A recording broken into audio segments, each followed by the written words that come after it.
ప్రభునందు ప్రియమైన సహోదరి సహోదరులారా, మరి నిన్న ఉదయకాలం వచ్చారు ప్రత్యేకమైన కూటమిలో చాలామంది. నిన్న ఉదయకాలం వచ్చిన వాళ్ళు నిన్న సాయంకాలం కొంతమంది ఆబ్సెంట్ అయినారు. నిన్న ఉదయకాలం సాయంకాలం ఆబ్సెంట్ అయిన వాళ్ళు ఈరోజు ప్రజెంట్ అయినారు. అంటే ఇది సండే కాబట్టి. ఏది ఏమైనా మనము ప్రత్యేక కూడికల కోసం ప్రార్థన చేస్తూ ఉంటాము. కానీ ప్రార్థన చేసేవారే ప్రత్యేక కూడికలకు రారు. అది ఒక విచిత్రం. ఆ కూడికల కోసం ప్రార్థన చేసే వాళ్ళే చివరకు ఆ కూడికలలో కనపడరు. ఎందుకు రాలేదంటే రాలేదంటారు. ఆ కారణం కూడా ఏముండదు. మళ్ళీ అట్లా మనం ఎందుకోసం ప్రార్థన చేస్తూ ఉంటామంటే, మనం సిద్ధపడాలి, దైవ సన్నిధికి రావాలి, ఇతరులను కూడా సిద్ధపరిచి మనం తీసుకురావాలని ప్రార్థన చేస్తాం. ఇక మనమే రాకపోతే ఇంకా ఇతరులను మనం తీసుకొచ్చేది ఏముంటుంది? కాబట్టి ప్రియమైన వారులారా, ప్రార్థించేవారు వారు సిద్ధపడి రావాలి, వారితో కొంతమందిని సిద్ధపరచుకొని తీసుకురావాలి. అందుకోసం మనం ప్రార్థన చేసేది. కాబట్టి ఆ విధంగా మనము దైవ సన్నిధికి వద్దాం. కొంతమందినైనా దేవుని సన్నిధికి తీసుకొచ్చి వారికి కూడా మనము మేలు కలగచేద్దాం. అతి కృప దేవుడు మనకు దయచేయునుగాక. మంచిది. మనము నిన్నటి దినం నుండి ఆదికాండం 14వ అధ్యాయంలో నుంచి జ్ఞాపకం చేస్తూ ఉన్నాం దేవుని వాక్యాన్ని. ఆదికాండం 14వ అధ్యాయములో మనకు మొదటి వచనంలోనే 4 రాజులు ఉన్నారు. సీనారు రాజైన అమ్రాఫేలు, ఎల్లాసరు రాజైన అరియోకు, ఎలాము రాజైన కదర్లు యోమేరు, గోయిల రాజైన తిదాలు అను వారి దినములు అన్నాడు. వారి దినాలు, ఈ 4 రాజుల యొక్క దినాలు. అంటే ఈ 4 రాజులు ఆ దినాల్లో చాలా బలమైన వారు. వీరు ఒక కూటమిగా ఏర్పడి యుద్ధానికి వెళ్ళేవారు.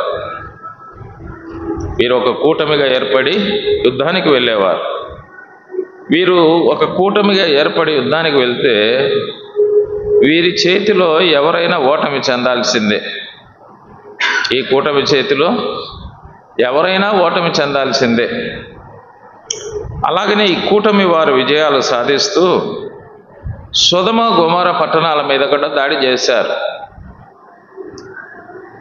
సొదొమ గొమొర్రా పట్టణాల మీద కూడా దాడి చేశారు.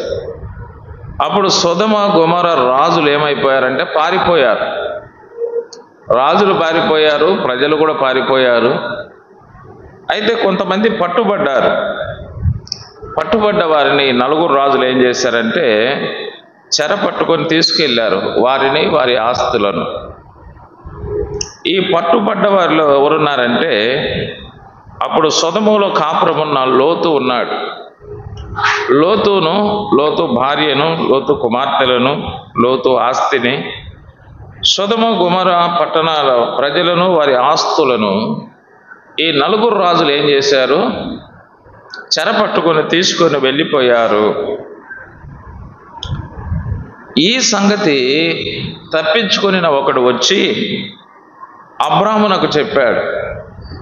అప్పుడు అబ్రాము తన దగ్గర ఉన్న వారిని వెంట పెట్టుకొని వెళ్ళి ఈ 4 రాజులను తరిమి కొట్టి వారిని ఓడించి వారి చెరలో ఉన్న లోతును, లోతు భార్యను, లోతు కుమార్తెలను, లోతు ఆస్తిని, సొదొమ గొమొర్రా ప్రజలను, వారి ఆస్తులను అబ్రహాం ఏం చేశాడంటే విడిపించాడు. అంటే మనం నేర్చుకుంటున్న పాఠం ఏంటంటే, ఈ 4 రాజులు చేతిలో లోతు ఓడిపోయాడు. ఈ 4 రాజులను అబ్రహాం ఏం చేశాడు? ఓడించాడు.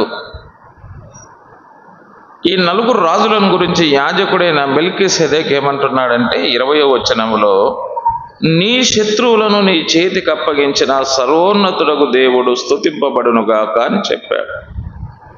అంటే ఈ 4 రాజులు అబ్రహాముకు శత్రువులే, ఈ నలుగురు రాజులు లోతుకు కూడా శత్రువులే. ఆ కాలంలో ఉన్న ప్రతి ఒక్కరికి కూడా ఈ నలుగురు రాజులు శత్రువులే. ఈ శత్రువుల చేతిలో లోతు ఓడిపోయాడు. ఈ నలుగురు శత్రువులను అబ్రహాం ఏం చేశాడు? ఓడించాడు. కొత్త నిబంధనలో ఆ నలుగురు శత్రువులు ఎవరో మనం చూసాం. శరీరము, లోకము, దుర్బోధ, సాతాను. వీరు ఎప్పుడు కూడా మనం ఏం చేయాలని ఉంటారంటే ఓడించాలని ప్రయత్నం చేస్తూ ఉంటారు. వీరు కొత్త నిబంధనలో మన శత్రువులు. పాత నిబంధనలో నలుగురు శత్రువులు అబ్రహాముకు, లోతుకు. కొత్త నిబంధనలో మనకు నలుగురు శత్రువులు శరీరము, లోకము, దుర్బోధ, సాతాను. ఆ నలుగురు శత్రువుల చేతిలో లోతు ఓడిపోయాడు. ఆ నలుగురు శత్రువులను అబ్రహాము ఓడించాడు. మనము కూడా ఓడిపోయే వారంగా ఉండాలి నలుగురు శత్రువుల చేతుల్లో. ఆ నలుగురు శత్రువులను ఓడించే వారమైనా ఉండాలి. లోతు అయితే ఓడిపోయాడు, అబ్రహాం అయితే ఓడించాడు. లోతు అపజయ జీవితం జీవిస్తున్న విశ్వాసులకు పోలికగా, సూచనగా ఉన్నాడు. అబ్రహాము విజయవంతమైన జీవితాన్ని జీవిస్తున్న విశ్వాసులకు పోలికగా, సూచనగా మనకున్నాడు. మరి అబ్రహాం విజయం సాధించడానికి కారణాలు ఏమిటి? లోతు ఓడిపోవడానికి కారణాలు ఏమిటి అని మనము నిన్నటి దినము నుంచి దేవుని వాక్యములో నుంచి ధ్యానం చేస్తున్నాం. అబ్రహాం విజయం సాధించడానికి కారణం ఏమిటి? లోతు ఓడిపోవడానికి కారణాలు ఏమిటి? నిన్న ఉదయకాలం మొదటి సందేశంలో ఆ నలుగురు శత్రువుల గురించి మనం జ్ఞాపకం చేసుకున్నాం. రెండవ సందేశంలో అబ్రహాం విజయం సాధించడానికి కారణాలు ఏమిటి, లోతు ఓడిపోవడానికి కారణాలు ఏమిటో కొన్ని కారణాలు మనం జ్ఞాపకం చేసుకున్నాం. మూడవ సందేశంలో గత రాత్రి కూడా అబ్రహాం విజయం సాధించడానికి, లోతు ఓడిపోవడానికి కారణాలు ఏమిటో కూడా మనం గత రాత్రి కూడా మనం జ్ఞాపకం చేసుకున్నాం. మరి ఈ ఉదయకాలం కూడా అబ్రహాం విజయం సాధించడానికి, లోతు ఓడిపోవడానికి కారణాలు ఏమిటి అనేదే మనము ధ్యానం చేయబోతున్నాం. మరొకసారి మనం ఆ విషయాలు కొంత ఆలోచన చేద్దాం. ఆదికాండం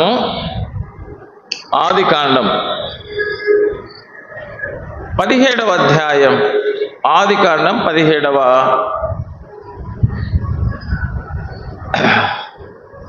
లేదా ఆదికాండం 22వ అధ్యాయం చూడండి. ఆదికాండం 22వ అధ్యాయం.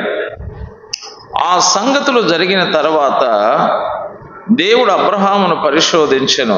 ఎట్లనగా ఆయన అబ్రహామా అని పిలువగా అతడు చిత్తము ప్రభువా అనెను.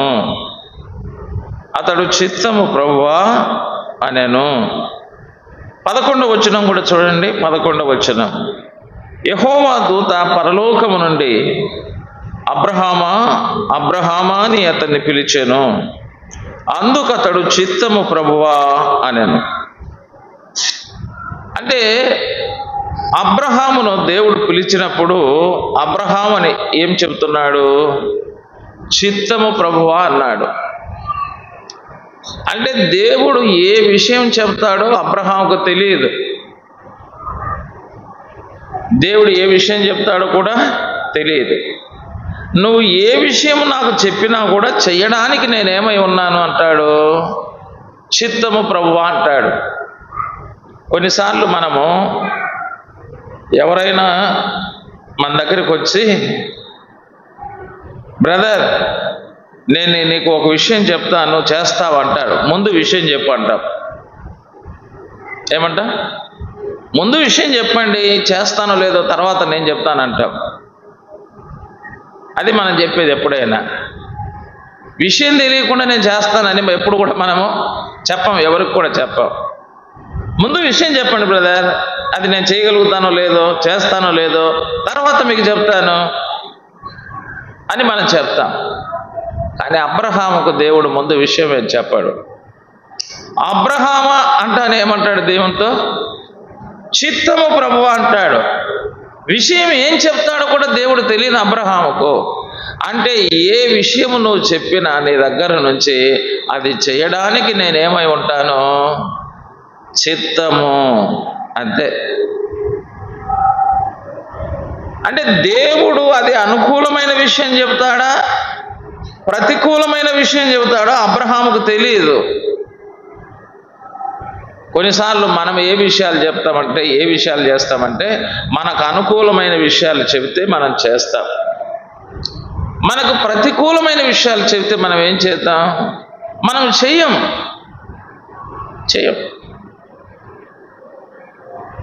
కానీ అబ్రహాం అంటాడు, అబ్రహామా అబ్రహామా అంటే చిత్తము ప్రభువా అంటాడు. చిత్తం ప్రభువా. ఇక్కడ ఏం చెప్పాడు? అబ్రహాముకు అనుకూలమైన విషయం చెప్పాడా, ప్రతికూలమైన విషయం చెప్పాడా? ప్రతికూలమైన విషయం చెప్పాడు. ప్రతికూలమైన విషయం. నీవు ప్రేమించే ఒక్క కుమారుడైన ఇస్సాకును తీసుకొని నేను చూపించే పర్వతములలో ఒక దాని మీద నాకు దహన బలిగా అర్పించు. ఇది ప్రతికూలమైన విషయం. నీకు ఇస్తానంటే అనుకూలమైన విషయము, నీ దగ్గర ఉండేది నాకు ఇవ్వాలి అంటే అది ప్రతికూలమైన విషయం. అది విశేషంగా ఏంది ఇవ్వాలి? నీ కుమారుని నాకు ఇవ్వాలంటే. అంటే అబ్రహాముకు అనుకూలమైన విషయము దేవుడు చెప్పినా చిత్తం ప్రభు అంటాడు. అబ్రహాముకు ప్రతికూలమైన విషయం దేవుడు చెప్పినా ఏమంటాడు? చిత్తం ప్రభు అంటాడు. అది అబ్రహాము యొక్క విజయ రహస్యం అంటారు దాన్ని. కొన్నిసార్లు మనకు అనుకూలమైనవి దేవుడు చెప్తే చిత్తం ప్రభు అంటాం, కానీ మనకు ప్రతికూలమైనవి దేవుడు చెబితే చూద్దాం ప్రభు అంటాం మనం. అంటే అప్పుడే ఆ మాట మారిపోతుంది. ఇది విజయ రహస్యం. అది అంటే దేవుడు మనకు అనుకూలమైనది చెప్పినా మనకు ప్రతికూలమైనది చెప్పినా చిత్తము అని మనం చెబుతున్నామంటే మనం విజయవంతమైన క్రైస్తవ జీవిత అనుభవంలో ఉన్నామని అర్థం. ఇప్పుడు లోతు దగ్గరికి మనం వస్తాం. లోతు దగ్గరికి రావాలి. ఆదికాండం 19వ అధ్యాయం. ఆదికాండం 19వ అధ్యాయం. ఆదికాండం 19వ అధ్యాయం 15వ వచనం నుండి మనం చదవాలి. చదువుతారయ్యా? ముందర కూర్చున్నారు చాలా మంది యవనస్తులు. లోతును త్వరపెట్టి లెమ్ము. తెల్లవారింది బాబు, నువ్వు లేయి. ఈ ఊరి దోష శిక్షలు నువ్వేం కాకూడదు, నువ్వు నశించిపోకూడదు. ఈ ఊళ్ళు చేసినటువంటి దోషానికి వీరి మీదికి నేను శిక్ష రప్పించబోతున్నా. నీ భార్యను ఇక్కడ ఉన్న నీ 2 కుమార్తెలను తీసుకొని రమ్మని చెప్పిరి. అతడు ఏం చేస్తా ఉన్నాడు? తడవు చేశాను. అంటే ఏది చెప్పినా మనవాడు చేసేది ఏంది? అంతే. ఏది చెప్పినా కూడా అంతే. చిత్తం అనే మాటలు ఉండవు. తడవు చేశాను. అతడు తడవు చేస్తా ఉంటే కనికరపడతా ఉన్నాడు. ఆ మనుషులు అతని చేతిని, అతని భార్య చేతిని, 2 కుమార్తెల చేతులను పట్టుకొని వెలుపలికి తీసుకొని వచ్చి ఆ ఊరి బయట ఉంచిరి. అంటే సొదొమ బయట ఉంచారు. ఆ దూతలు వారిని వెలుపలికి తీసుకొని వచ్చిన తర్వాత ఆయన నీ ప్రాణమును దక్కించుకున్నట్లు, చూడండి, సొదొమ నుంచి బయటికి తీసుకొచ్చారు. ఇక పారిపోండి అయ్యా, మీ ప్రాణాలు కాపాడుకోండి అని చెప్తున్నారు. నీ వెనుక చూడకము, ఈ మైదానంలో ఎక్కడ నిలవకుండా, నీవు నశించిపోకుండా ఆ పర్వతానికి పో. ఆ పర్వతానికి పో అంటే ఆ పర్వతం మీదకి వెళ్ళి నిన్ను నీ కుటుంబాన్ని కాపాడుకో. ఇప్పుడు అబ్రహాముకు కూడా చెప్పాడు పర్వతానికి వెళ్ళి అని. పర్వతం మీదకి తీసుకెళ్ళి నీ కుమారుని ఏం చేయాలి? నాకు బలిగా అర్పించు పర్వతం మీదకి తీసుకెళ్ళి. ఇక్కడికి వీళ్ళకేం చెప్తున్నాడు? పర్వతం మీదకి వెళ్ళి నిన్ను నీ కుటుంబాన్ని. అంటే అబ్రహాముకేమో మైనస్ చెప్తున్నాడు, ఈయనకేమో ప్లస్ చెప్తున్నాడు.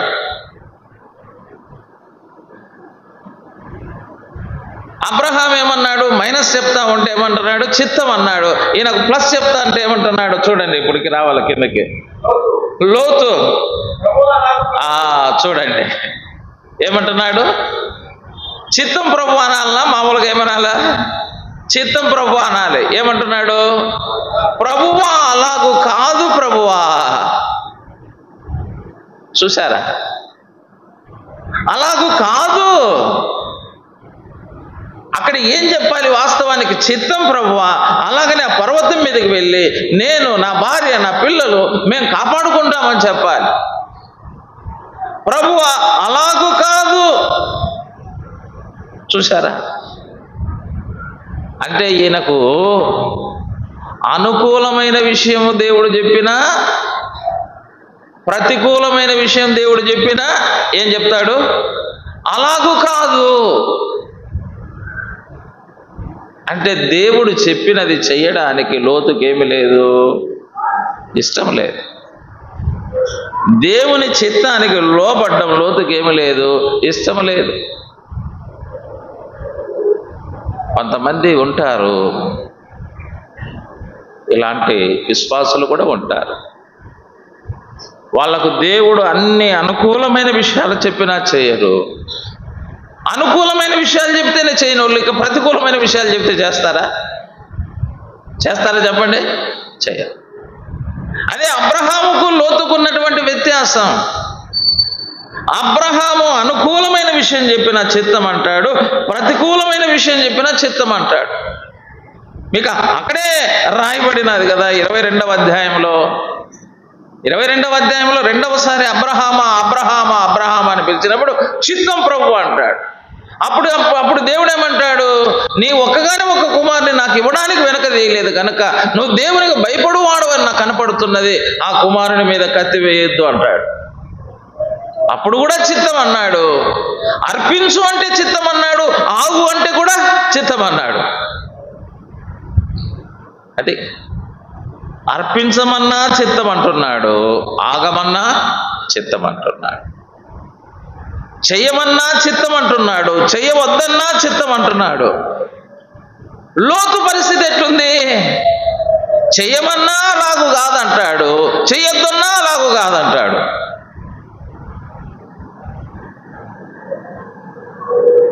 అబ్రహాము దేవుని చిత్తమును జరిగించువాడు. లోతు తన చిత్తాన్ని జరిగించుకునేవాడు. అది అబ్రహాము దేవుని ఇష్టాన్ని నెరవేర్చేవాడు, లోతు తన ఇష్టాన్ని నెరవేర్చుకునేవాడు. మనము దేవుని ఇష్టాన్ని నెరవేర్చే వారంగా ఉన్నప్పుడు మనము విజయాలు సాధిస్తున్నాము, విజయవంతమైన క్రైస్తవ జీవితాన్ని జీవిస్తున్నాము. మన ఇష్టాన్ని మనం నెరవేర్చుకుంటున్నప్పుడు మనం అపజయముతో కూడిన క్రైస్తవ జీవితాన్ని మనం జీవిస్తున్నాం. ప్రియమైన దేవుని బిడ్డలారా, క్రైస్తవ జీవితంలో దేవుని చిత్తాన్ని నెరవేర్చుట అనేది ఒక విశేషమైన అనుభవం. దేవుని చిత్తాన్ని మనం నెరవేరుస్తున్నామంటే ఏ అనుభవం? విజయంతో కూడిన క్రైస్తవ జీవితం. దేవుని చిత్తాన్ని నెరవేర్చుటలో మనం విఫలమవుతున్నామంటే అపజయముతో కూడిన క్రైస్తవ జీవితాన్ని మనం జీవిస్తున్నాం. అది లోతు యొక్క అనుభవాన్ని మనకు చూపిస్తున్నది. కాబట్టి మనము ప్రతి పరిస్థితుల్లో కూడా మనం ఏం చేయాలి? చిత్తము ప్రభువా, అంతే. అర్పించమన్నా చిత్తం ప్రభు అందాం, ఆగమన్నా చిత్తం ప్రభు అందాం, ప్లస్ అయినా చిత్తం ప్రభు అందాం, మైనస్ అయినా చిత్తం ప్రభు అందాం. నువ్వు ఏది చెప్పినా అది మాకు చిత్తమే అంటే అలాగూ కాదు అనేది వద్దు. అలాగూ కాదు అంటే మనకు అపజయము అంతే. ఇక రెండవదిగా మనం చూస్తాం, రెండవ మాట ఆదికాండం 17వ అధ్యాయం. ఆదికాండం 17వ అధ్యాయం. ఆదికాండం 17వ అధ్యాయం 5వ వచనం లేదా 3 నుంచి మనం చదువుదాం. 3వ వచనం నుండి ఆదికాండం 17:3 నుంచి. అబ్రాము సాగిలపడి ఉండగా దేవుడు అతనితో మాట్లాడి, ఇదిగో నేను నియమించిన నా నిబంధన నీతో చేసి ఉన్నాను, నీవు అనేక జనములకు తండ్రి వగుదువు, మరియు ఇక మీదట నీ పేరు అబ్రాము అనబడదు, నిన్ను అనేక జనములకు తండ్రినిగా నియమించితిని గనక నీ పేరు అబ్రహాము అనబడు. అబ్రాము ఏమైనాడు? ఇప్పుడు అబ్రహాము అయ్యాడు.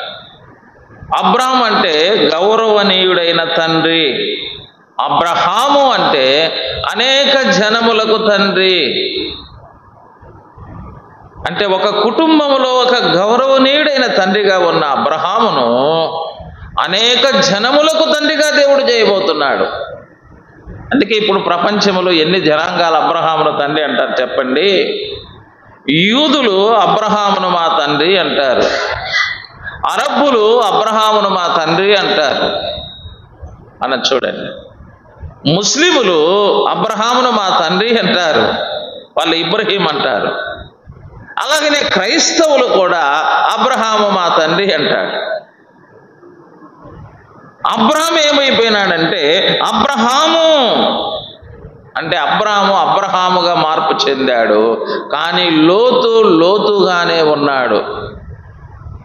కొంతమంది జీవితాలు ఎలా ఉంటాయంటే ప్రభువుని నమ్ముకున్నా కూడా ఎటువంటి మార్పు అనేది ఉండదు వాళ్ళల్లో.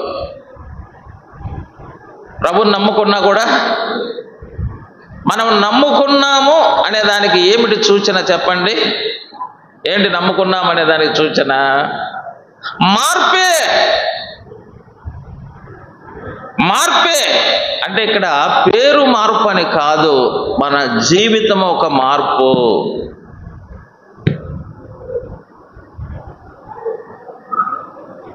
మన జీవితమే ఒక మార్పు.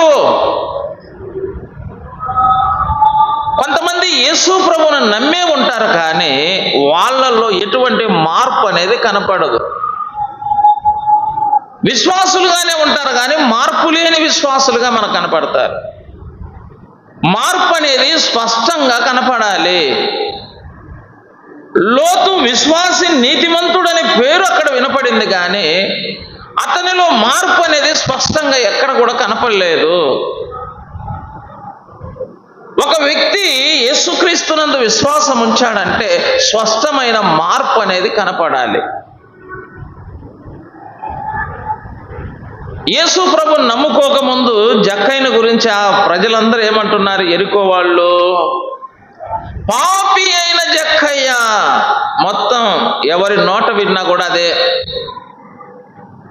ఎవరి నోట విన్నా కూడా పాపి అయిన జక్కయ్య, ఆ పాపాత్ముడు. గవర్నమెంట్ ఏమో ట్యాక్స్ ఇంత వేస్తే మళ్ళీ దానికి అదనంగా ట్యాక్స్ వేస్తాడు, సగం జేబులేకి సగం ఏమో గవర్నమెంట్కి ఇస్తాడు ఆ పాపాత్ముడు అని జక్కయ్యను గురించి మాట్లాడుతూ ఉన్నారు. ఇప్పుడు అదే జక్కయ్యను ప్రభు పిలిచాడు. జక్కయ్య, నువ్వు త్వరగా దిగిరా, నేడు నేను నీ ఇంట ఉండవలసి ఉన్నది అన్నాడు. జక్కయ్య వచ్చాడు, ప్రభువును చేర్చుకున్నాడు. ఇప్పుడు జక్కయ్య ఇచ్చే ఒక స్టేట్మెంట్, ప్రభువా, ఈ పట్టణంలో చాలా మంది దగ్గర నేను అన్యాయంగా తీసుకున్నాను, నేను వాళ్ళకు తిరిగి 4 గంటలు నేనేం చేస్తాను? ఇచ్చేస్తాను ధర్మశాస్త్ర ప్రకారంగా అన్నాడు. జక్కయ్యలు ఏం కనపడతా ఉంది చెప్పండి? ఏం కనపడుతుంది? మార్పు. అది తినే కాడికి తిన్నాలే, ఇంకా ఇప్పటి నుంచి బాగుంటాలే అనేది కాదు. నేను చాలా మంది దగ్గర అన్యాయంగా తీసుకున్నా, నాకు తెలుసు, దానిని రిటర్న్ చేస్తున్నా 4 గంటలుగా. చేంజ్. అదే క్రైస్తవ జీవితం అనేది ఏందనుకుంటామంటే మార్పు. ఆ అన్యాయం విషయంలో మార్పు చెందాడు. అతడు అన్యాయం విషయంలో ఏమైనాడు? మార్పు చెందాడు. ఒక సహోదరుడు యేసుప్రభుని నమ్ముకోకముందు ఒక అక్రమమైన సంబంధంలో ఉన్నాడంట. ప్రభుని నమ్ముకున్నాడు, అతడు వెళ్తా ఉన్నాడు. ఆ అక్రమ సంబంధం కలిగినటువంటి ఆ స్త్రీ పిలుస్తా ఉందంట ఇతన్ని. రవి రవి అని పిలుస్తా ఉంటే అతడు పలక్కుండా వెళ్ళిపోతా ఉన్నాడంట. వచ్చి చొక్కా పట్టుకుందంట. ఏం రవి, పిలుస్తా ఉంటే పలక్కుండా పోతున్నావంట. నువ్వు ఎవరు అనుకుంటున్నావు? నేను ఆ రవిని కాదు అన్నాడు. ఏయ్, తమాషా పడుతున్నావా? ఆ రవిని కాదంటావు అని మాట్లాడతావు. అప్పుడు ఆ వ్యక్తి చెప్తున్నాడు, నీతో అక్రమ సంబంధం కలిగిన ఆ రవి ఎప్పుడో చచ్చిపోయాడు. ఇప్పుడు ఈ రవి క్రీస్తునందు ఒక నూతనమైన సృష్టి అని చెప్తే ఆ అమ్మాయి ఇతని ముఖం మీద ఉమ్మేసిపోయిందంట. ఆ ఉమ్మి దుడుచుకొని ప్రభువా నీకు స్తోత్రం అని చెప్పాడంట. ఇతడు ఏ విషయంలో మార్పు చెందాడు? అక్రమ సంబంధ విషయంలో ఒక మార్పు చెందాడు. అన్యాయ విషయంలో ఎవరు మార్పు చెందాడంటే జక్కయ్య. అక్రమ సంబంధ విషయాల్లో మార్పు చెందాడు జక్కయ్య. మార్పు అనేది స్పష్టంగా కనపడాలి. అబ్రహాముగా మార్పు చెందాడు, కానీ లోతుగానే ఉన్నాడు. కొంతమంది దేవుని నమ్ముకునే ఉంటారు, కానీ వాళ్ళలో ఆ లక్షణాలు, ఆ మార్పు లక్షణాలు మనకు కనపడవు. సౌలు విషయంలో కూడా మనం చూడండి, ఆయన పౌలుగా మారిపోయాడు. సౌలుగా ఉన్నప్పుడు ఆయన ఏమంటాడంటే, నేను పూర్వము దూషకుడను, హింసకుడను, హానికరుడను, కూనికరుడను, పాపులలో ప్రధానుడను అని చెప్పాడు. అదే వ్యక్తిని గురించి ఆ తర్వాత ప్రజలు ఏమని కామెంట్ చేస్తారో చూడండి. గలతీ పత్రిక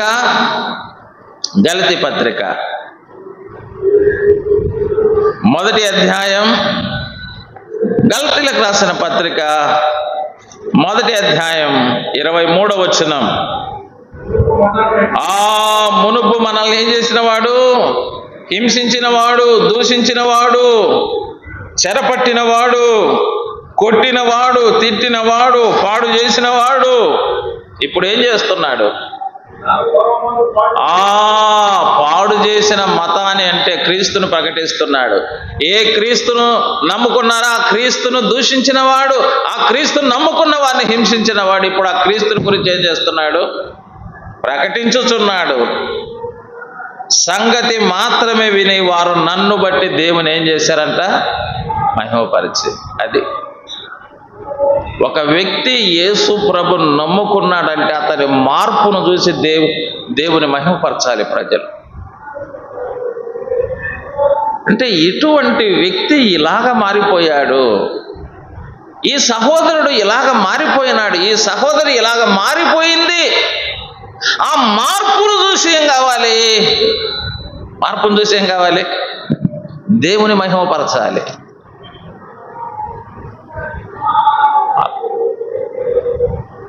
ఆ జీవితం ఒక మార్పు. ఇక అబ్రహాము జీవితం ఆ మార్పును చూస్తే దేవుని మహిమపరచాలి. లోతు జీవితాన్ని చూస్తే ఎక్కడ కూడా దేవుని మహిమపరచాలి అని అనిపించదు మనకు. కాబట్టి ప్రియమైన దేవుని బిడ్డలారా, విశ్వాసి అంటే తప్పకుండా క్రియాపూర్వకమైన మార్పు ఉండాలి. క్రియాపూర్వకమైన మార్పు లేకుండా ఒక వ్యక్తిని నేను విశ్వాసి అని చెప్పడానికి ఎప్పుడు కూడా సాధ్యం కాదు.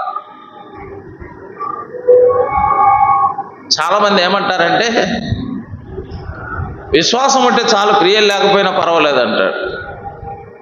బైబిల్ ఏం చెబుతుంది? క్రియలు లేని విశ్వాసం ఏమవుతుంది అన్నాడు? అది మృతం, అంటే అది చచ్చిన దాంతో సమానం. అంటే నువ్వు బతికే ఉంటావు కానీ నువ్వు చచ్చిన దాంతో సమానం. చచ్చిన శవం దేనికి ఉపయోగపడుతుంది? దేనికి ఉపయోగపడుతుంది అంటే చచ్చిన శవము మెడికల్ స్టూడెంట్కు ఉపయోగపడుతుంది, అంతే కదా. మెడికల్ స్టూడెంట్స్కు ఆ మార్చురీలో పోయి వాళ్ళన్నీ ఆ పార్ట్స్ అన్ని ఓపెన్ చేసి అవన్నీ నేర్చుకోవడానికి ఉపయోగపడుతుంది, అంత తప్పితే దేనికి ఉపయోగపడదు. క్రియాపూర్వకమైన మార్పు లేని విశ్వాసి కూడా దేవుని కొరకు ఉపయోగపడలేడు. క్రియాపూర్వకమైన మార్పు లేకపోతే దేవుని కోసం ఏం కాలేడు, ఉపయోగపడలేడు. నేను నమ్ముకున్నానంటే నాలో ఒక క్రియాపూర్వకమైన మార్పు స్పష్టంగా కనపడాలి. అప్పుడే ఆ వ్యక్తి చెప్పే మాటలు కానీ ఆ వ్యక్తి జీవితం కానీ ఇతరుల మీద ఏం చూపిస్తుందంటే ప్రభావం చూపిస్తుంది.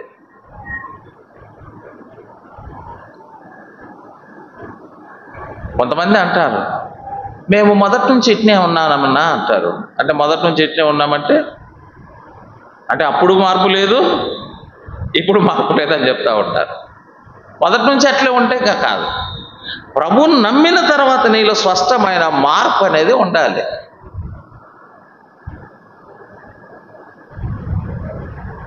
ఆ మార్పే ఇతరుల మీద ఏం చూపిస్తారంటే ప్రభావం చూపిస్తారు. సౌలు పౌలుగా మారిన తర్వాత అతని ప్రభావం ఎక్కువగా పనిచేసేది. వాళ్ళు కనులారా చూశారు. ఆ దూషకుడు, హింసకుడు, హానికరుడు, పాడు చేసినవాడు, పాపాత్ముడు, అది ఆ క్రియాపూర్వకమైన మార్పు చూశారు. అప్పుడే దేవుని యొక్క గొప్పతనం అర్థమవుతుంది. దేవుడు మన విశ్వాసాన్ని చూస్తే ప్రజలు ఏం చూస్తారు చెప్పండి? మన క్రియాపూర్వకమైన మార్పు చూస్తారు. దేవుడు ఏం చూస్తాడంటే మన విశ్వాసాన్ని చూస్తాడు, కానీ ప్రజలు ఏం చూస్తారు? క్రియాపూర్వకమైన మార్పు చూస్తారు. అది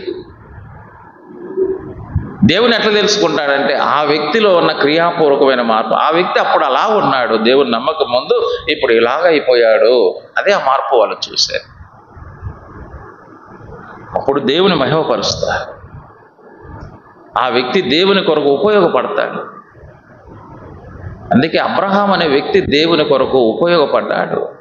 లోతు అనే వ్యక్తి దేవుని కొరకు ఉపయోగపడలేదు. ఎక్కడ కూడా ఆయన ఉపయోగపడలేదు. అందుకే దేవుడు అబ్రహామును ఏర్పాటు చేసుకున్నాడు. అబ్రహాములో నుండి ఇస్సాకు, ఇస్సాకులో నుండి యాకోబు, యాకోబులో నుంచి 12 గోత్రాలు, ఆ 12 గోత్రాల నుంచి 4వ గోత్రం యూదా గోత్రం, యూదా గోత్రంలో నుంచి యేసు ప్రభును దేవుడు వాడుకున్నాడు. అబ్రహామును. మార్పు మనకు ఉండాలి. నేను దేవుని నమ్ముకున్నాను అంటే ఆ క్రియాపూర్వకమైన మార్పు ఉండాలి, అది చెప్పాడు. కాబట్టి అబ్రహాములో మార్పు ఉంది, లోతులో ఏమి లేదు, ఆ మార్పు లేదు అని మనం చూస్తాం. అలాగనే ఇప్పుడు మళ్ళీ మనం ఆదికాండం 14వ అధ్యాయానికి వద్దాం. ఆదికాండం 14వ అధ్యాయం. ఆదికాండం 14వ అధ్యాయం 14వ వచనం. అబ్రాహాము తన తమ్ముడు చెరపట్టబడినని విని తన ఇంట పుట్టి అలవరచబడిన 318 గురిని వెంట పెట్టుకొని దాను మటుకు ఆ రాజులను తరిమాను. అబ్రహాం ఇంట్లో ఎవరున్నారంట? అలవరచబడిన వారు ఉన్నారంట. ఏమి అలవరచబడిన వారు వీళ్ళు? ఏం అలవరచబడిన వారంటే యుద్ధము చేయడానికి అలవరచబడిన వారు. అబ్రహాము యుద్ధం చేస్తాడు. అబ్రహాముకు కత్తి పట్టేది వస్తుంది. యుద్ధం చేసే అలవాటు అబ్రహాముకు ఉంది. అబ్రహాము ఇంట్లో ఉన్నవారికి కూడా ఈ అలవాటు ఉన్నాయి. ఏ అలవాట్లు ఉన్నాయి? యుద్ధం చేసే అలవాటు ఉంది. లోతుకు యుద్ధం చేసే అలవాటు లేదు. ఆ 4 రాజులు చెర పట్టుకొని పోతే వెనకబడిపోయే అలవాటు ఉంది. ఆయన భార్యకి ఏం అలవాటు ఉంది? ఆమెకు చెర పట్టుకొని పోతే వెనకబోయే అలవాటు ఉంది. కుమార్తెలకు అలవాటు ఉంది. యుద్ధం చేసే అలవాటు లేదు. అబ్రహాం ఇంట్లో ఏముందంటే యుద్ధము చేసే అలవాటు ఉంది, కానీ లోతు కుటుంబానికి ఏమి లేదు, యుద్ధం చేసే అలవాటు. ఇది ఏ కాలము మనం ఉండేది? ఏ కాలం చెప్పండి? వర్షాకాలమా? నరుల కాలం ఏ కాలం అన్నాడు యోబు గ్రంథంలో? యుద్ధ కాలం వంటిది కాదా? ఇది ఏ కాలం? ఇది యుద్ధ కాలంలో మనం ఉన్నాం. యుద్ధ కాలంలో ఉండేవానికి ఏం కావాలి? ఏం అలవాటు ఉండాలి? యుద్ధం చేసే అలవాటు ఉండాలి. చలికాలంలో ఉన్నప్పుడు స్వెటర్ వేసుకునే అలవాటు ఉందా లేదా? ఉందా లేదా? ఎండాకాలంలో ఉన్నప్పుడు ఏసీ వేసుకునే అలవాటు ఉందా లేదా? ఉందా లేదా? ఉంది. వర్షాకాలంలో గొడుగు పెట్టుకునే అలవాటు ఉందా లేదా? ఉంది. ఈ అలవాట్లన్నీ ఏం బ్రదరా, కంపల్సరీ ఉండాలి కదా. మరి యుద్ధ కాలంలో ఏ అలవాటు ఉండాలి? యుద్ధం చేసే అలవాటు ఉండాలి. శత్రువులతో యుద్ధం చేసే అలవాటు ఉండాలి. అబ్రహాముకు ఉంది. అబ్రహాము ఇంట్లో ఉన్న వారికి కూడా శత్రువులతో యుద్ధం చేసే అలవాటు ఉంది. లోతుకు యుద్ధం చేసే అలవాటు లేదు. లోతు ఇంట్లో ఉన్న వాళ్ళకు కూడా యుద్ధం చేసే అలవాటు లేదు. ఏం అలవాట్లు ఉన్నాయి? లోతుకి ఏం అలవాట్లు ఉన్నాయి చెప్పండి? లోతు ఇంట్లో ఉన్న వాళ్ళకి ఏం అలవాట్లు ఉన్నాయి చెప్పండి? ఇదే ఆదికాండం 19వ అధ్యాయంలో వారి అలవాట్లు చెప్తాడు. ఆదికాండం 19వ అధ్యాయం. ఆదికాండం 19వ అధ్యాయం. వారికి ఉన్న అలవాట్లు 32వ వచనం ఏమంటున్నారు? 32వ వచనం కుమార్తెలు చెబుతున్నారు. ఏమంటున్నారు? మన తండ్రికి ద్రాక్షారసము తాగించి. అంటే తండ్రికి ఏం అలవాటు ఉంది? ఈయనకు యుద్ధం చేసే అలవాటు లేదు, డ్రింక్ చేసే అలవాటు ఉంది. మన తండ్రికి ఏమి తాగిస్తామంటున్నారు కుమార్తెలు? తల్లిదండ్రులకు ఏం అలవాట్లు ఉండేది ఎవరికి తెలుస్తుంది చెప్పండి? పిల్లలకు తెలుసు. తల్లిదండ్రులకు ఏం అలవాట్లు ఉండేది. పిల్లలకి ఏ అలవాట్లు ఉండేది కూడా తల్లిదండ్రులకు తెలుసు. ఈ పిల్లలు ఏమంటున్నారండి?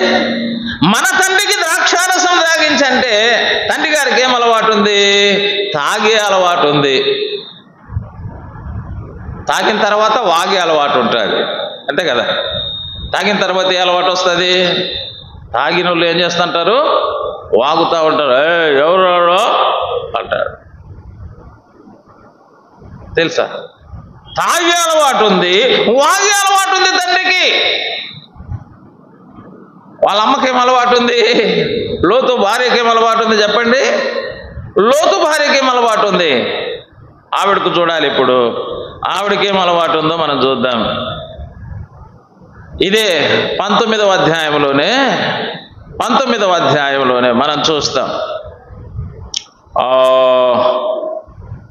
అక్కడే మనకు కనపడతారు చూడండి. 26వ వచనం. అయితే లోతు భార్య అతని వెనక నుండి తిరిగి చూచి ఉప్పు స్తంభం ఆయన. ఈమెకేం అలవాటు ఉందంటే వెనకకు చూసే అలవాటు ఉంది. దేవుని దూతలు ఏం చెప్పారు? మీరు వెనక్కి చూడకుండా వెళ్ళిపోండి, నశించిపోతారు అని చెప్పారు. లోతు కూడా చెప్పాడు, అమ్మా నువ్వు వెనక్కి చూడక తల్లి, నీకు నేను ముందుగానే చెప్తున్నాను అన్నాడు. ఈమెకి ఏ అలవాటు ఉంది? వెనకకు చూసే అలవాటు ఉంది. ఆమె సొదములో నుంచి బయటకు వచ్చింది, కానీ సొదము మనసులో పెట్టుకొని వచ్చేసింది. వెనకకు చూసే అలవాటు అంటే చెప్పింది వినే అలవాటు లేదు. చూడండి, చెప్పింది దేవుడు చెప్పింది వినే అలవాటు లేదు, భర్త చెప్పింది వినే అలవాటు లేదు. మాకు కొంతమంది వినరు. సావనైనా చచ్చారు కానీ వినరు ఇల్లు. చూసారా? చావడానికి ఇష్టపడతారు కానీ వినడానికి ఇష్టపడరు. సంసోను కూడా చూడండి, ఆ దెలీలాకు రహస్యం చెప్పి చావడానికైనా ఇష్టపడతాడు కానీ దేవుడు చెప్పింది వినడు.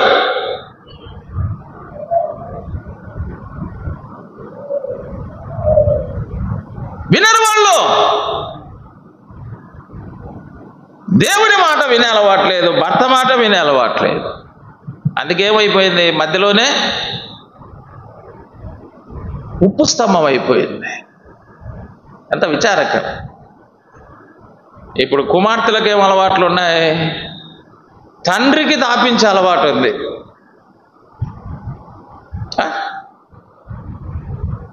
ఒకవేళ తండ్రి బలహీనుడైనా పిల్లలు ఏం చెప్పాలా? నాయనా నీకు అలవాట్లు మంచిది కాదు, మానుకో నాయనా అని చెప్పాలా.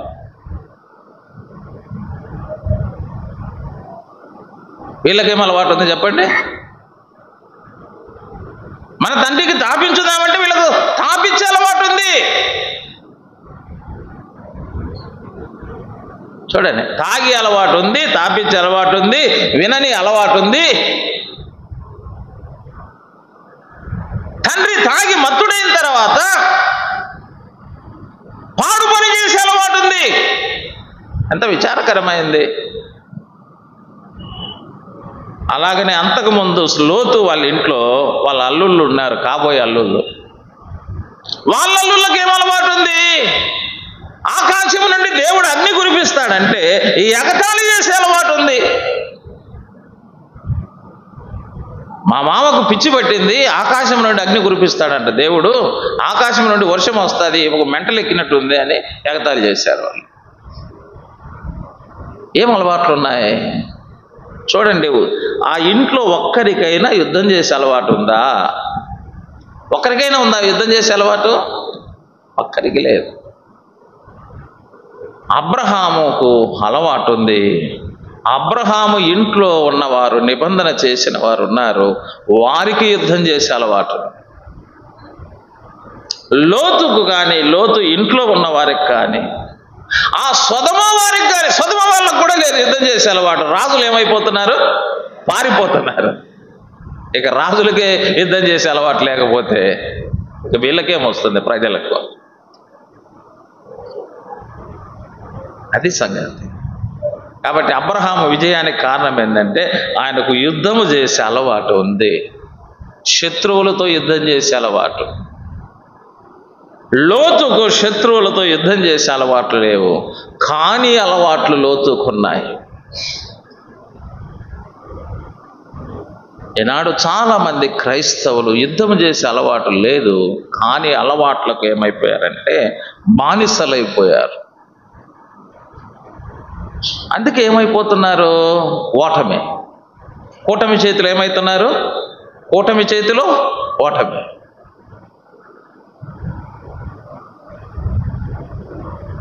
ప్రార్థన అలవాటు లేదు, వాక్యం చదివే అలవాటు లేదు, వాక్యానుసారంగా జీవించే అలవాటు లేదు. లేనప్పుడు ఏమైపోతారు? కూటమి చేతిలో ఓటమి తప్పదు. అది జరుగుతుంది. ఇంకా తర్వాత చూడండి, అదే ఆదికాండం 14లోనే చెప్తాడు. కాబట్టి యుద్ధం చేసే అలవాటు ఉంది ఒకటి. తర్వాత 15వ వచనం, రాత్రి వేళ అతడును అతని దాసులను వారికి ఎదురుగా మొనలు తీర్చి, అంటే అబ్రహాముతో ఉన్న వారందరూ కూడా యుద్ధం చేయడానికి ఏమై ఉన్నారంట? మొనలు తీర్చారు. మొనలు తీర్చుట అంటే దేని చూపిస్తున్నది? ఇది క్రమాన్ని చూపిస్తున్నది. ఒక యుద్ధం చేయడానికి వెళ్ళేటప్పుడు ఒక క్రమం ఉంటుంది సైన్యానికి. ఎప్పుడైనా అటు ఆర్మీ వాళ్ళకు కావచ్చు, ఇటు పోలీసు వాళ్ళకు కావచ్చు, ఒక ఆపరేషన్ చేయాలంటే వాళ్లకు కొన్ని క్రమాలు ఉంటాయి. ఇదిగో ఫలాని స్థలంలో టెర్రరిస్టులు ఉన్నారని వాళ్ళకి ఇన్ఫామ్ వచ్చింది అనుకోండి, వాళ్ళని అటాక్ చేయాలి. ఎలాగ చేయాలి? అరే మన దగ్గర తుపాకులు ఉన్నాయి కాబట్టి ఎలాగైనా మనం వెళ్తామంటే శత్రువుల చేతిలో వీళ్ళు చేస్తారు. అందుకోసమే వాళ్ళు ఏం చేస్తారంటే ఒక ప్లేస్లో ఎక్కడైనా ఉన్నారంటే మొత్తం చుట్టూ బ్లాక్ చేసేస్తారు. వాళ్ళు ఎక్కడి నుంచి ఎటువైపు నుంచి కూడా ఏం చేయకుండా చేస్తారు? బ్లాక్ చేస్తారు. అంటే ఎటువైపు నుంచి వాళ్ళు పారిపోవడానికి ప్రయత్నం చేసినా ఫైర్ చేస్తారు. అంటే ఒక క్రమం ప్రకారంగా వాళ్ళు ఆపరేషన్ చేస్తారు. అందుకే వాళ్ళ ఆపరేషన్లు ఏమవుతాయి? సక్సెస్ అవుతాయి. అబ్రహాము కూడా ఏం చేస్తున్నాడంటే రాత్రి వేళ మొనలు తీర్చి, అంటే మాకు యుద్ధం చేసే అలవాటు వస్తుంది అని చెప్పి ఎటు పడితే అటు యుద్ధానికి పోరు. తుపాకులు ఉన్నాయని చెప్పి ఎటు పడితే అటు వెళ్ళిపోయి వాళ్ళు ఫైర్ చేయలేరు. దానికి కూడా ఒక సిస్టమ్, ఒక క్రమం ఉండాలి. ఆ క్రమం ప్రకారమే వెళ్తారు. అంటే అబ్రహాముకి ఏముందంటే ఒక క్రమం ఉంది. అబ్రహాముకి ఏముంది? ఒక క్రమం ఉంది. మొనలు తీర్చిన అనుభవం ఉంది. నారు నాటాలన్నా, కోత కొయ్యాలన్నా, ఏ పని చేయాలన్నా కూడా ఏముంటుంది చెప్పండి? ఒక క్రమం ఉంటుంది. ఎటు పడితే అటు నారు నారటు, ఎటు పడితే అటు కొయ్యరు, ఎటు పడితే అటు ఇల్లు కట్టరు. దానికి ఒక క్రమం ప్రకారంగా కడతారు. అబ్రహాముకి ఏముందంటే ఒక క్రమం ఉంది. అబ్రహాం ఇంట్లో ఉన్న వాళ్ళకి ఏముందంటే ఒక క్రమం ఉంది. లోతుకు కానీ, లోతు ఇంట్లో ఉన్న వాళ్ళకి కానీ ఏమి లేదు చెప్పండి? ఒక క్రమము లేదు, ఒక ఆర్డర్ లేదు. వీళ్ళంతా బార్డర్ దాటిన వాళ్ళు. అది ఒక క్రమం ఉంది అబ్రహాముకు. అందుకే అబ్రహామును వాళ్ళ భార్య ఏమంటుంటదంటే, అబ్రహాము నా యజమానుడు అంటారు. యజమానుడని అతనికి ఏమై ఉంటుంది? లోబడు. ఆ కుటుంబంలో క్రమం ఉంది. లోతు మీద మాత్రం వాళ్ళ భార్య తిరగబడుతుంది. యజమానుడు కాదు ఆయన, భర్త. కొంతమంది భర్తలుగా ఉంటారు కానీ యజమానులుగా ఉండరు. అది గుర్తుపెట్టుకోండి. భర్తగా ఉండడం వేరు, యజమానుడుగా ఉండడం వేరు. మంగళసూత్రం కట్టినవాడు అందరూ భర్తే, యజమాని కాదు. చాలా కుటుంబాల్లో యజమానులు లేరు, చూసారా? భర్తలు ఉన్నారు అంతే, భర్తలు ఉన్నారు. యజమాని అంటే అర్థమైంది? ఓ ఫ్యాక్టరీ యజమాని ఉంటాడు, అక్కడ పనిచేసే వర్కర్స్ ఉంటారు, చూసారా? ఆ వర్కర్కు ఏమి జరిగినా కూడా ఎవరు బాధ్యత తీసుకుంటాడు? యజమాని బాధ్యత తీసుకుంటాడు. యజమాని అంటే బాధ్యత తీసుకునేవాడు యజమాని. తాళి కట్టినోడు భర్త.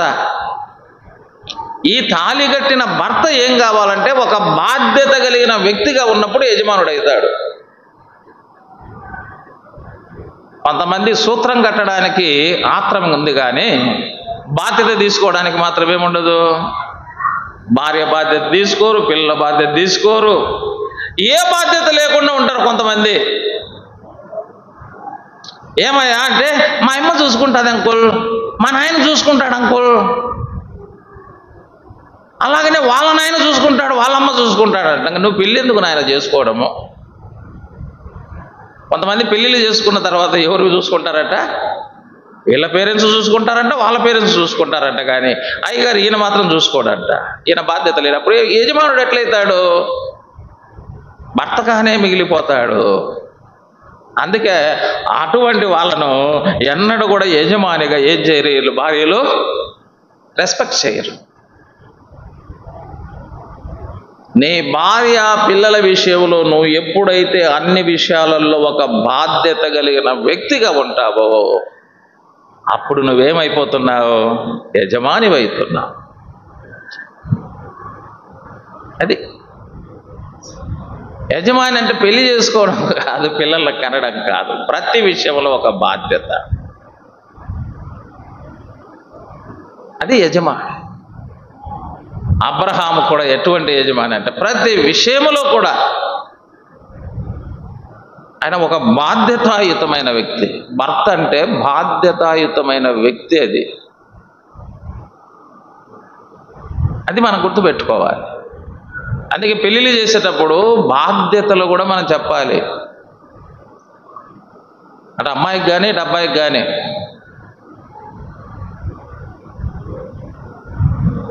అది ముఖ్యమైనది. ఎందుకు యజమానులకు లోబడి ఉంటారంటే కారణం ఏంటంటే అన్ని విషయాల్లో వాళ్ళు బాధ్యత వహిస్తారు. అందుకే అబ్రహామును ఏమంటది ఆమె, నా యజమానుడు. యజమానుడు ఒక క్రమం. అలాగనే ఇస్సాకు దేవునికి బలి అర్పిస్తా ఉన్నా తండ్రికి ఎంత విధేయత చూపించాడో.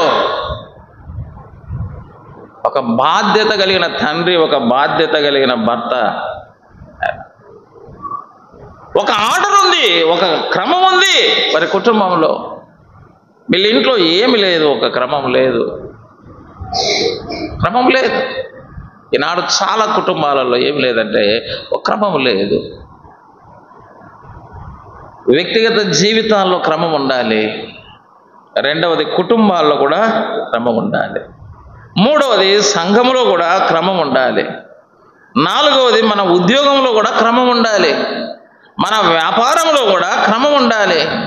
మన సేవా పరిచర్యలో కూడా క్రమం ఉండాలి. అంటే అన్ని దానిలలో కూడా ఏముండాలి, ఒక క్రమం. ప్రభు ఏం కోరుకుంటాడంటే ఆయన క్రమాన్ని కోరుకుంటాడు.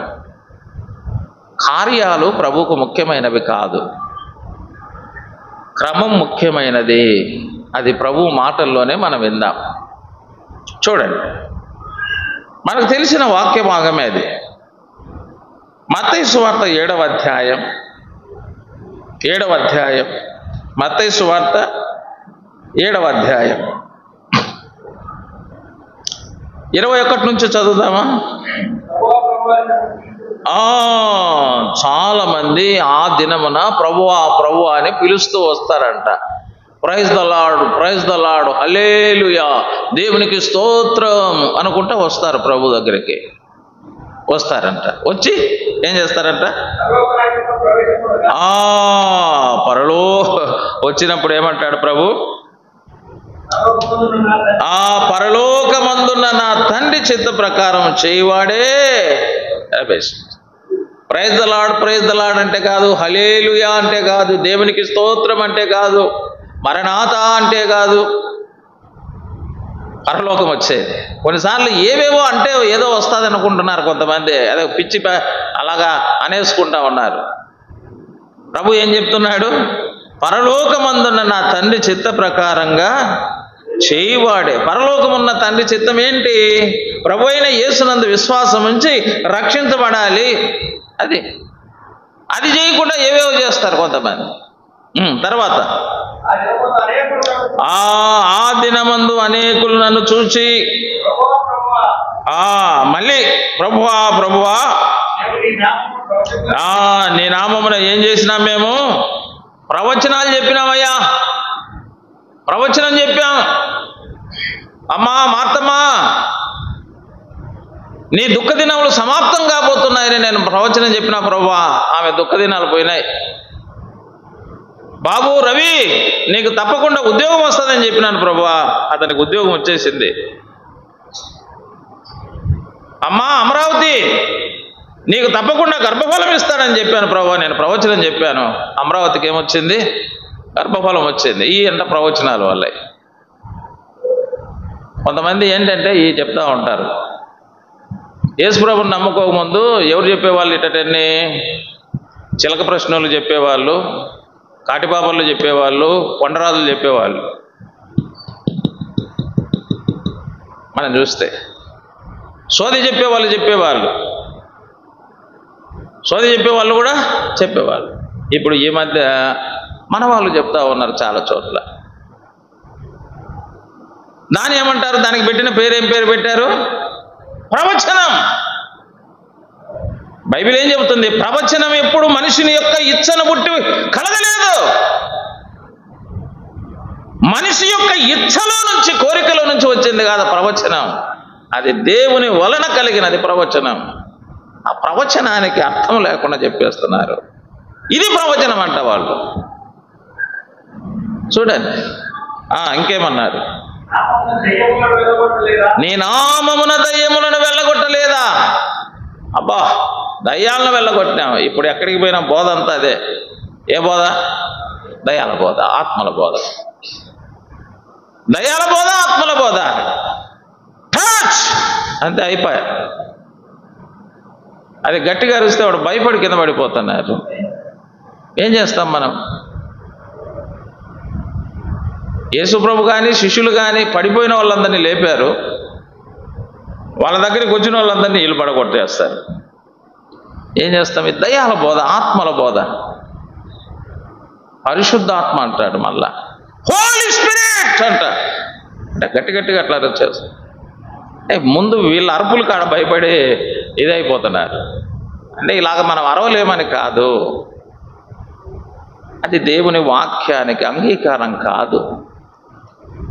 నోరుందని ఏదంటే అది మనం అరిస్తే రేపు తర్వాత జరిగే పరిస్థితులు ఇట్లుంటాయి. తర్వాత చెప్పండి. నీ నామమున అనేకమైన అద్భుతములు చేయలేదా? ఎన్ని అద్భుతాలు చేశాం, ఎన్ని అద్భుతాలు, ఎన్నో అద్భుతాలు చేశాం నీ నామములో. ప్రవచనాలు చెప్పినాం, దయ్యాలు వెళ్ళగొట్టినాం, అద్భుతాలు చేసినాం. ఎన్ని చేసినాం తెలుసా అని ఎవరికి చెప్తున్నారు? యేసుప్రభుకి చెప్తున్నారు వీళ్ళు. అప్పుడు యేసుప్రభు ఏమన్నాడు? అప్పుడు నేను మిమ్మల్ని ఎన్నడూ ఎరగను అన్నాడు. చూడండి, ఒక్క మాటతో మొత్తం కొట్టేసినాడు. ఒకే ఒక మాట. ఇన్ని చేసినామని వీళ్ళు ప్రగల్భాలు పలికితే యేసుప్రభు ఏమంటాడు? మిమ్మును ఎన్నడు ఎరుగను అన్నాడు. అంతే. ఇంకా తర్వాత ఏమన్నాడు? అక్రమం చేయవారులారా నా యొద్ద నుండి పొండని వారితో చెప్పుదును. అంటే భవిష్యత్తులో నా రాకడ సమయంలో ఇటువంటి వాళ్ళందరూ నా దగ్గరికి వస్తారు, వారికి నేను ఇచ్చే జవాబు ఇది అన్నాడు.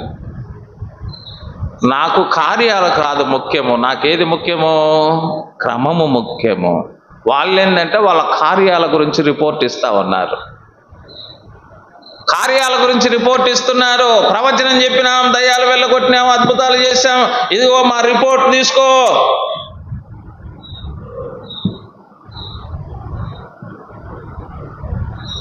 మిమ్మల్ని ఎప్పుడు నేను ఎరగలేదు, మీరు అక్రమం చేయవారులారా నా యొద్ద నుండి పొండి.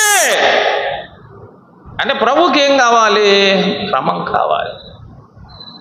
మన వ్యక్తిగత జీవితం క్రమం కావాలి, మన కుటుంబం ఒక క్రమం కావాలి, మన సంఘం ఒక క్రమం కావాలి, మన ఉద్యోగం ఒక క్రమం కావాలి, మన వ్యాపారంలో ఒక క్రమం ఉండాలి.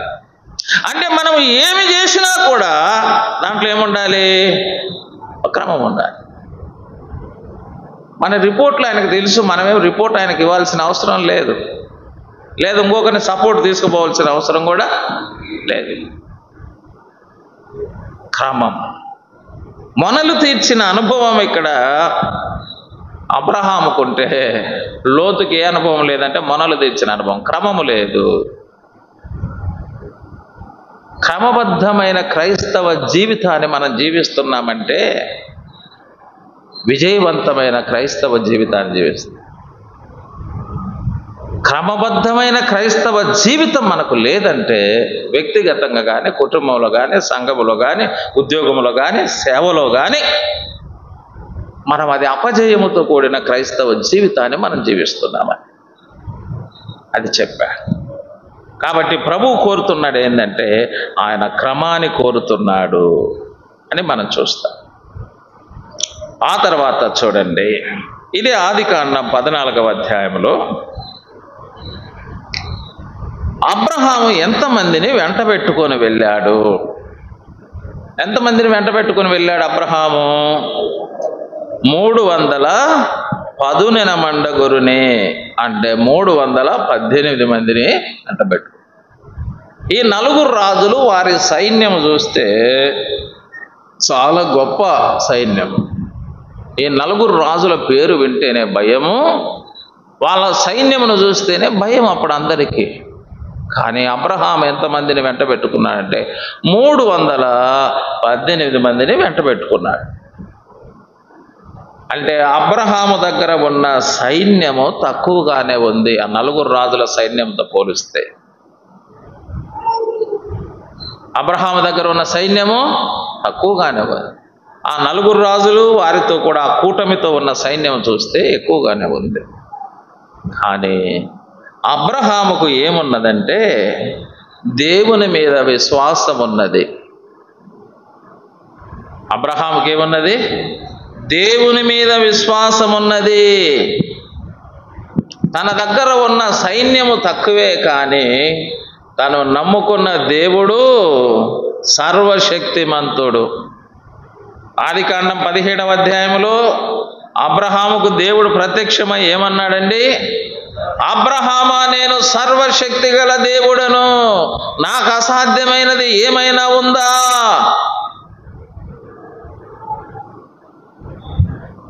అబ్రహాముకు తెలుసు, నేను నమ్ముకున్న దేవుడు మహిమ కలిగిన దేవుడు, నేను నమ్ముకున్న దేవుడు సర్వశక్తి కలిగిన దేవుడు.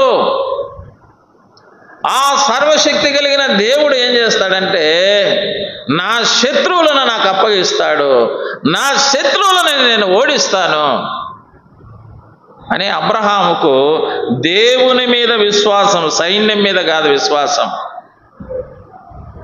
ఎవరి మీద విశ్వాసము? దేవుని మీద విశ్వాసం. అలాగనే దావీదు విషయం కూడా మీరు చూడండి.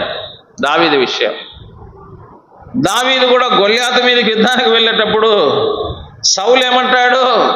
అయ్యా బాబు, నువ్వు చాలా వయసులో చిన్నోనివి, అలాగనే నీకు యుద్ధ ప్రావీణ్యత లేదు. వాడు వయసులో పెద్దోడు, ఎత్తులో పెద్దోడు, యుద్ధ ప్రావీణ్యతలో వాడు పెద్దవాడు, నువ్వు చూస్తే అన్ని విషయంలో చాలా చిన్నోడివి, నువ్వు ఎలాగ వానితో యుద్ధం చేస్తావు, వాని ఓడిస్తావు అన్నప్పుడు ఏమన్నాడు దావీదు? నేను అరణ్యములో నా తండ్రి మందను కాస్తుండగా ఒకసారి ఎలుగుబంటి వచ్చింది, గొర్రె పిల్లను పట్టుకొని తీసుకొని వెళ్ళిపోతుండగా దాన్ని కొట్టి నేను చంపాను. ఒకసారి సింహం వచ్చింది, దాన్ని కొట్టి నేను చంపాను. ఆ ఎలుగుబంటి బలము నుండి, సింహం బలము నుండి నన్ను విడిపించి రక్షించిన యెహోవా ఈ సున్నతి లేని ఫిలిస్తీన్ నుండి నన్ను విడిపించడా, రక్షించడా, ఆయన ప్రజలకు విజయం ఇవ్వడా? ఈ యుద్ధం నాది కాదు, యెహోవాదే అన్నాడు. చూసారా? దావీదు కూడా ఎవరి మీద విశ్వాసము? దేవుని మీద విశ్వాసం. దేవుని మీద విశ్వాసం అంతే. దేవుని మీద విశ్వాసమే దావీదుకు కూడా. అలాగనే బైబిల్లో గిద్యోను ఉన్నాడు, 300 మందిని వెంట పెట్టుకుని మిద్యానీయులను మట్టి కలిపాడు. దేవుని మీద ఒక విశ్వాసం. చూసారా? వారి విశ్వాసం ఎవరి మీద అంటే దేవుని మీద. దేవుని మీద అంతే. అబ్రహాముకి ఏముందంటే దేవుని మీద అంచెలంచెల విశ్వాసం ఉంది. శత్రువులను నా చేతికి ఆయన అప్పగిస్తాడు, శత్రువులను నేను ఓడిస్తాను, ఆ విశ్వాసం. అబ్రహాముకున్న విశ్వాసం లోతుకు లేదు. లోతు విశ్వాసే కానీ ఏమి లేదు, విశ్వాసమే లేదు. కొంతమంది విశ్వాసులే కానీ దేవుని పట్ల ఏ రకమైన విశ్వాసం ఉండదు. ఏ రకమైన విశ్వాసం ఉండదు దేవుని పట్ల. విశ్వాసులే కానీ ఏ విషయంలో కూడా వారికి దేవుని మీద విశ్వాసమే ఉండదు. పేరుకు మాత్రమే ఏమై ఉంటారు? విశ్వాసం. నేతి బీరకాయలు అంటారు కదా, దాంట్లో ఏముండదు? నెయ్యి ఉండదు. అలా కొంతమంది విశ్వాసులు అంటారు కానీ వాళ్ళల్లో విశ్వాసమే మనకు కనపడదు. అబ్రహాములో అంచెలంచెల విశ్వాసం ఉంది, అంచెలంచెల విశ్వాసం. లోతులో కొంచెమైనా విశ్వాసం లేదు. అబ్రహాం విశ్వాసమే అబ్రహాముకు బలమైంది అని బైబిల్ చెప్తా ఉంది. చూడండి, రోమాపత్రిక 4వ అధ్యాయము ఆ మాట మనకు రూఢిపరుస్తూ ఉంది. రోమాపత్రిక 4వ అధ్యాయం 21వ వచనం ఏం చెప్పాడు? దేవుని మహిమపరిచి ఆయన వాగ్దానం చేసిన దాన్ని నెరవేర్చుటకు సమర్థుడని రూఢిగా విశ్వసించి విశ్వాసం వలన బలము నొందాను. ఆయన విశ్వాసం ఏంటంటే రూఢి విశ్వాసం. సంతాన విషయంలో కూడా రూఢి విశ్వాసమే. ఆయన ప్రయాణంలో కూడా రూఢి విశ్వాసమే. ఆయన పోషణలో కూడా రూఢి విశ్వాసమే. ఆయన కుమారుని వివాహ విషయంలో కూడా రూఢి విశ్వాసమే. శత్రువులను జయించే విషయంలో కూడా రూఢి విశ్వాసమే. అబ్రహాము రూఢిగా విశ్వసిస్తాడు. ఆయనది బోడి విశ్వాసం కాదు. కొంతమందికి ఇప్పటికీ కూడా క్రైస్తవులకు బోడి విశ్వాసం ఉంది. గుణదలకు పోయి గుండు కొట్టించుకునే విశ్వాసం, అదే బోడి విశ్వాసం అంటారు కదా. పోవాలంట, సంవత్సరానికి ఒకసారి పోయి గుండు కొట్టించుకోవాలంట, దానే బోడి విశ్వాసం అంటారు.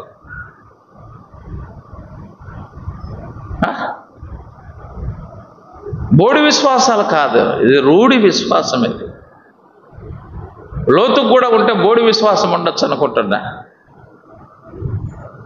ఏంది రూఢి విశ్వాసం? విశ్వాసం వలన ఏమైపోయినాడంట? బలము పొందాను. ఆయన విశ్వాసమే ఆయన బలం. మన బలం ఏంటంటే దేవుని మీద మనకున్న విశ్వాసమే, అంతే. అబ్రహాము వెళ్ళాడు, ఆ 318 వెంట పెట్టుకొని వెళ్ళాడు. వెళ్ళి ఏం చేశాడు? వారిని కొట్టి దమస్కునకు ఎడమ తట్టున్న హోవా మటుకు తరిమి, విశ్వాసంతో వెళ్ళాడు కాబట్టి కొట్టాడంట, తరిమాడంట. చూడండి ప్రియులారా, వారిని కొట్టి వారిని తరిమి అనే మాట మనం చూస్తాం. 17వ వచనములో అతడు కదర్లో యోమేరును అతనితో కూడా ఉన్న రాజులను ఓడించి, కొట్టినాడు, తరిమినాడు, ఓడించినాడు,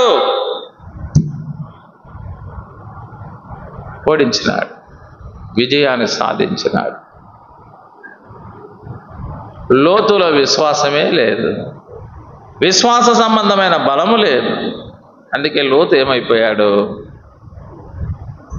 ఈ శత్రువులే లోతును కొట్టి, లోతును తరిమి, లోతును ఓడించి లోతు కుటుంబాన్ని పట్టుకొని పోయినారు.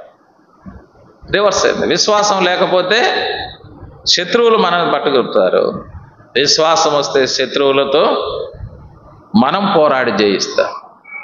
అది చెప్పాడు. కాబట్టి ప్రియమైన దేవుని బిడ్డలారా, అబ్రహాము విజయానికి కారణం అబ్రహాములో ఉన్న విశ్వాసం, లోతు అపజయానికి కారణం లోతులో దేవుని ఎడల లేని విశ్వాసం అని మనం చూస్తాం. అప్పుడు అక్కడ ఏం జరిగిందంట? అప్పుడు జరిగిన సంభవం ఒకటి చదువుకొని మనం ముగిచ్చేస్తాం. మరియు షాలేము రాజైన మెల్కీసెదెకు రొట్టెను ద్రాక్షారసమును తీసుకొని వచ్చాను. అతడు సర్వోన్నతుడకు దేవునికి యాజకుడు. అప్పుడు అతడు అబ్రామును ఆశీర్వాదించి, ఆకాశమునకును భూమికిని సృష్టికర్తయు సర్వోన్నతుడైన దేవుని వలన అబ్రహాము ఆశీర్వాదించబడును గాకనియు, నీ శత్రువులను నీ చేతికి అప్పగించిన సర్వోన్నతుడకు దేవుడు స్తుతింపబడును గాకనియు చెప్తున్నాడు. అప్పుడు అనే మాట అబ్రామును ఆశీర్వాదించాను. అప్పుడు ఎప్పుడు? విజయం సాధించినప్పుడు. అది చెప్పాడు. విజయం సాధించినప్పుడు మెల్కీసెదెకు ఆయన్ని ఆశీర్వాదిస్తున్నాడు. దేవుడు నిన్ను ఆశీర్వాదిస్తున్నాడని చెబుతున్నాడు. అప్పుడు అంటే విజయం సాధించిన వారికి ఏమున్నాయంటే ఆశీర్వాదాలు ఉన్నాయి, ఆధిక్యతలు ఉన్నాయి. అబ్రహాముకు ఆశీర్వాదాలు, ఆధిక్యతలు విజయము ద్వారా వచ్చాయి. లోతుకు ఆశీర్వాదాలు లేవు, ఆధిక్యతలు లేవు. అది ప్రకటన గ్రంథంలో కూడా మనం 7 సంఘాలను గురించి మనం చదివితే ప్రతి సంఘములో ఏమో చెప్తాడంటే జయించిన వానికి అంటాడు. జయించిన వానికి అంటే ప్రభు ఇచ్చిన ఆధిక్యతల గురించి అక్కడ చెప్తాడు. ప్రతి సంఘముల గురించి మాట్లాడుతూ ఓడిపోయిన వాళ్ళ గురించి కాదు చెప్పింది, జయించిన వానికి ఇచ్చెను, జయించిన వానికి ఇచ్చెను, జయించిన వానికి ఇచ్చెను అని 7 సంఘాల గురించి రాయబడి ఉంటారు. అంటే జయించిన వానికి ఏమొస్తున్నాయంటే ఆశీర్వాదాలు వస్తున్నాయి. ఓడిపోయిన వానికి ఎటువంటి ఆశీర్వాదం లేదు. యాకోబు ఆశీర్వాదం పొందిపోయిన తర్వాత ఏశాకు వచ్చాడు ఇసాకు దగ్గరికి. నాయనా అని వచ్చినాడు. ఎవరు నాయన నువ్వు అంటే, నేను నీ పెద్ద కొడుకుడు ఏశావు నాయన అన్నాడు. అంటే ఇందాక వాడు ఆశీర్వాదం తీసుకొని పోయినాడు అని చెప్పాడు. నాకు ఒక్క ఆశీర్వాదమైన ఈ నాయన అంటాడు, ఒక్క ఆశీర్వాదమైన ఈ నాయన అంటాడు. అప్పుడు ఏమంటాడు, నీకు ఒక్క ఆశీర్వాదం కూడా లేదు, ఒక్క ఆశీర్వాదం కూడా లేదు. ఏడుస్తాడు, అక్కడ ఏడుస్తాడు.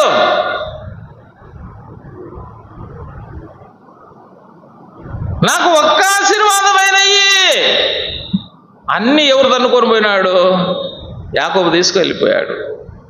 నీకు ఒక్కటి కూడా లేదురా, నువ్వు ఎప్పుడు ఆ కొండ ప్రాంతాల్లో వండుకొని ఆ పశువులు చంపుకుంటా నువ్వు తిని బ్రతకాలా? నీకు ఒక్క ఆశీర్వాదం లేదు, దేవుని ఆశీర్వాదాలన్నీ వానికే పోయినాయి పోరా అన్నాడు. అందుకే ఆ తర్వాత బైబిల్లో ఏం రాయబడిందంటే, ఒక్క పూట కూటి కోసం ఏశావు తన జ్యేష్ఠత్వాన్ని అమ్ముకున్నాడు. ఆశీర్వాదం పొందగోరి తర్వాత ఏం చేశాడంట?